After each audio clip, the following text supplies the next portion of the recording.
Welcome back, everyone. You're watching Network Africa, coming to you live from our studios here in Lagos, Nigeria. Kenya is preparing to play host to an August visitor come next month. The visitor I'm referring to is Indian Prime Minister Narendra Modi, who will be honoring an invitation from President Uhuru Kenyatta. President Kenyatta has established strong ties with India in medicine and technology, two areas in which India has done remarkably well. The visit is also expected to help Kenya improve its healthcare system, based on the fact that many Kenyans go to India for cancer treatment. President Kenyatta has previously urged Indian hospitals to set up branches in Kenya. Prime Minister Modi's visit could also enhance trade between the two countries and help reduce the huge trade imbalance.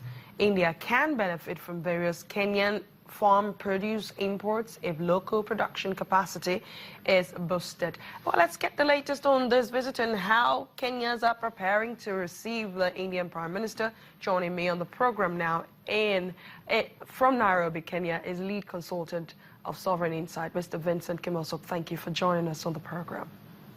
You're welcome. How are you? So what more can you tell us about the significance of the Indian Prime Minister's visit to your country? Number one is that it confirms the growing geopolitical position of Kenya and global powers interested in setting base and operating from Kenya as they advance their interests. As you're aware, the Indian economy is on the rise, it's growing, and we have two mutual interests that the two countries would be interested in. One is the area of agriculture, as you rightly pointed out, and also in the field of medicine. Many Kenyans have been going to India to explore treatment.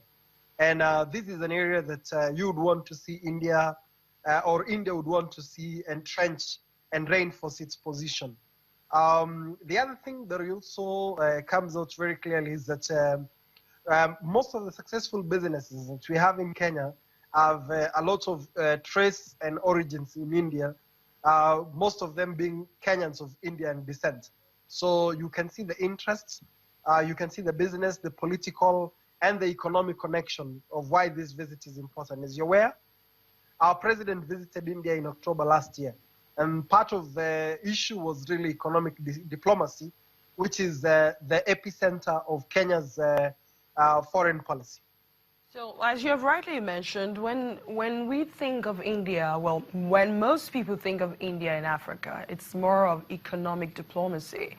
But yes, Kenya is also going through a very serious security challenge. Are we going to see some sort of collaboration with India in terms of putting your security challenges in check when Narendra Modi visits? I think it's mainly economic. You don't see a lot of, whereas India has had a very good experience in dealing and fighting terror, you don't see this as being on the fore of the agenda. It will be mainly economic interests. As you're aware, the president is also a businessman.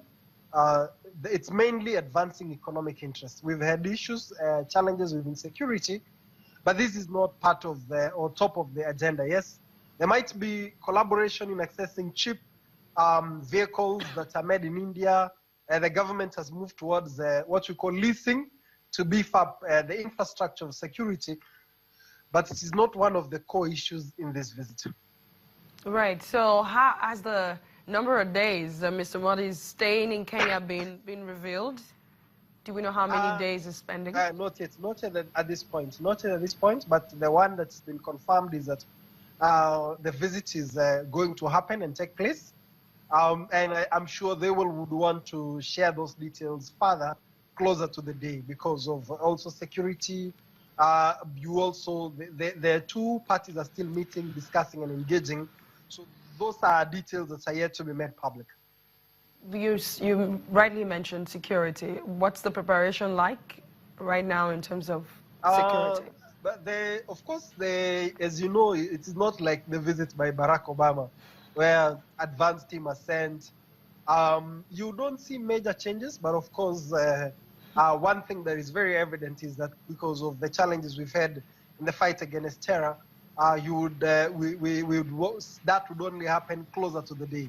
And since this has not been made public on when the visit will happen, Currently, the focus is on organizing the UNCTAD conference that is taking place outside Geneva for the first time. So more focus towards that, and that will happen after this conference. All right, thank you so much for giving us the latest on that story. Vincent Kimos up there for us from Nairobi. Thank you. According to the World Health Organization, the global stockpile of yellow fever vaccine may not be sufficient if simultaneous outbreaks hit densely populated areas not covered by emergency responses. Here's more on that story. According to the World Health Organization, the current global stockpile of yellow fever vaccines may not be enough if there are simultaneous outbreaks in multiple densely populated areas.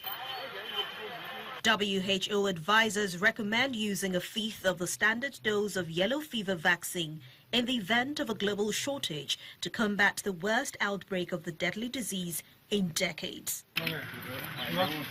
Almost 18 million doses have been distributed for emergency vaccination campaigns so far in 3 African countries, namely Angola, the Democratic Republic of Congo and Uganda, almost depleting stocks twice this year. Concerns about limited vaccine supplies have been building for some time, with a group of medics calling for low-dose usage in an article in the Lancet journal back in April. A recent flare-up of the mosquito-borne disease in Angola has killed at least 325 people since the outbreak was detected in December 2015. Although approximately 6 million vaccine doses are kept in reserve for emergencies, there is no quick way to boost output when there is a surge in demand since production using chicken eggs takes around 12 months. The WHO also confirmed that the Democratic Republic of Congo has reported 1,044 suspected cases of yellow fever since March, including 71 deaths, up from 3 probable cases and 57 laboratory confirmed this month. The current yellow fever epidemic started in Angola, but a major outbreak in the Democratic Republic of Congo's capital city of Kinshasa, which has a population of more than 12 million, is a big worry for healthcare officials. Yellow fever is a particularly dangerous and concerning situation because of both the potential for explosive spread in urban settings with high mortality and also the risk for international spread as well as national spread from urban centers into areas with high population susceptibility to the disease. Yellow fever is transmitted by the same mosquitoes that spread the Zika and dengue viruses, although it is a much more serious disease. The yellow in the name refers to the jaundice that affects some patients. The spread of the disease in Angola is partly blamed on a breakdown of sanitation services and rubbish collection after a collapse in oil revenues hammered the government budget, affecting basic services. Network Africa, violence rocks the streets of Pretoria over mayoral politics. We'll have the latest for you on that story when we come back after this break.